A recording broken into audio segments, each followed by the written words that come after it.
विभागों के अथवा बोर्ड कॉरपोरेशन के ये काम करते हैं।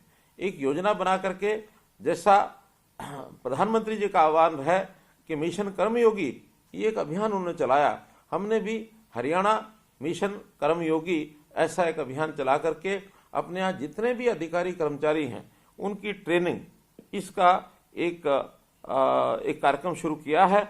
और वो कर्मचारी लगातार अब इस काम को पिछले 20 नवंबर से हमारा जो हिपा डिपार्टमेंट है उस डिपार्टमेंट के माध्यम से ये ट्रेनिंग की जा रही है। और इस ट्रेनिंग का 31 मार्च तक एक राउंड ये पूरा हो जाएगा। मुझे लगता है कि हमारे सभी जो कर्मचारी अधिकारी हैं जो पहले से अच्छा काम कर रहे हैं उनको बूस्ट मिलेगा, और जहां कहीं कोई किसी के मन में कोई कमी है उनको भी समझाया बुझाया जा सकेगा। दंडित करते साथ साथ हम उनको वार्निंग भी देते हैं कि अगर कोई भ्रष्टाचार करता पकड़ा जाएगा तो उसका सामाजिक एक प्रकार से जो जानकारियां हो जाएंगी। तो जिस प्रकार से कहते हैं कि लोकलाज आदमी को बहुत प्यारी होती है, तो चाहे उसकी लोकलाज खराब हो और चाहे उसको एक्सपोज करना पड़े तो हम उसमें एक्सपोज करने में भी पीछे रहेंगे ताकि व्यक्ति घबरा करके और अपने आप ऐसा काम न करें। तो ऐसे ठीक करने का काम हम लोग कर रहे हैं। ये भी ठीक है कि इस प्रकार के कार्यक्रमों से व्यक्तियों को और तो ठीक किया जा सकता है, लेकिन कभी कभी सिस्टम बिगड़ जाता है और सिस्टम को भी ठीक करना होता है। तो शायद इस भय से अथवा दंड से अथवा कानून से सिस्टम को तो ठीक नहीं किया जा सकता। सिस्टम तो व्यक्ति की भावना पर निर्भर करता है, उसकी मानसिकता पर निर्भर करता है। हम कम से कम ये कह सकते हैं कि देश में जैसे अपने नेता हैं श्री नरेंद्र मोदी जी, वैसे उनकी यानी नेता के साथ नीयत भी हमारी ऐसी है कि हम भ्रष्टाचार को दूर करें, और नीतियां भी हमारी ऐसी हैं। हमें याद है मोदी जी ने ये कहा था कि न खाऊंगा न खाने दूंगा, अर्थात भ्रष्टाचार को इस देश और प्रदेश से हम जड़ से मिटाएंगे, ऐसा उन्होंने संकल्प लिया है। कई प्रकार के कार्यक्रम जिनके आप लाभार्थी हैं, आपको भी उसका अनुभव आया होगा।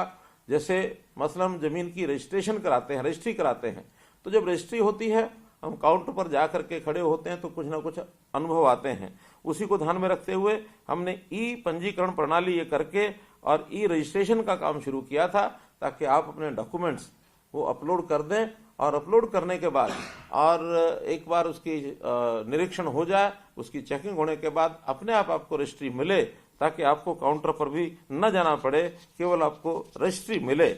इसमें बहुत अच्छे अनुभव हमारे आए हैं। फिर भी किसी को कठिनाई आई हो तो जरूर हमको बताएंगे।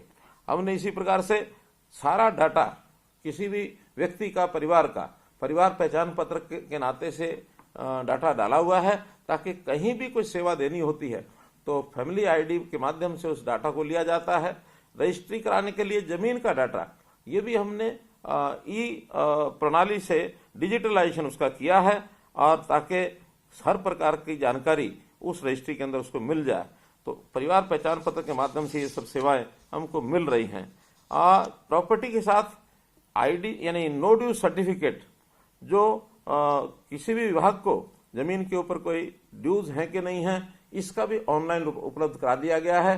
तो आपको कहीं भी सर्टिफिकेट लेने के लिए नहीं जाना पड़ेगा। तो इस काम से आपकी जो काम है वो आसान हो गए हैं। प्रॉपर्टी आईडी एक बहुत बड़ा कार्यक्रम हमने चलाया था। शुरू में बहुत से ऐसी समस्याएं आई थी और लोगों ने कुछ ना कुछ डिमांड करनी भी शुरू की थी। अब धीरे धीरे उन सब चीजों पर लोगों को भी जानकारी हो गई है कि प्रॉपर्टी आईडी में कौन कौन सी फॉर्मेलिटी, कौन कौन सा पेपर हमको देना है, वो सब दे रहे हैं। और अब जो शिकायतें हैं, बहुत मुश्किल से 5 से 10% शिकायतें बाकी बची होंगी, और ऐसी सबकी शिकायतें ठीक कर दी गई हैं। फिर भी हम लोग थोड़ा अपने डॉक्यूमेंट पूरा करें, थोड़ा सब्र करें, जल्दी न बचाएं, अन्यथा ये जो भ्रष्टाचार रूपी जो भी व्यक्ति इस प्रकार की बात करता है, हम उनके चंगुल में फंस सकते हैं, उसमें हम ना फंसें। प्रधानमंत्री जी ने आवास योजना ये चलाई थी, तो आवास योजना के नाते चाहे शहरी क्षेत्र हो चाहे ग्रामीण क्षेत्र हो, लगभग 1 लाख मकान ये हमारा जो टारगेट था उसको हम पूरा कर रहे हैं। बहुत से लोगों को ये मकान मिल चुके हैं, बाकी लोग अभी निर्माणाधीन जो मकान हैं उनको बहुत जल्दी मिल जाएंगे। इसमें भी अगर हमने मकान अपना प्राप्त किया है, हमको अगर ये लाभ मिला है, तो इसके बारे में भी हमको जरूर जानकारी आप देंगे।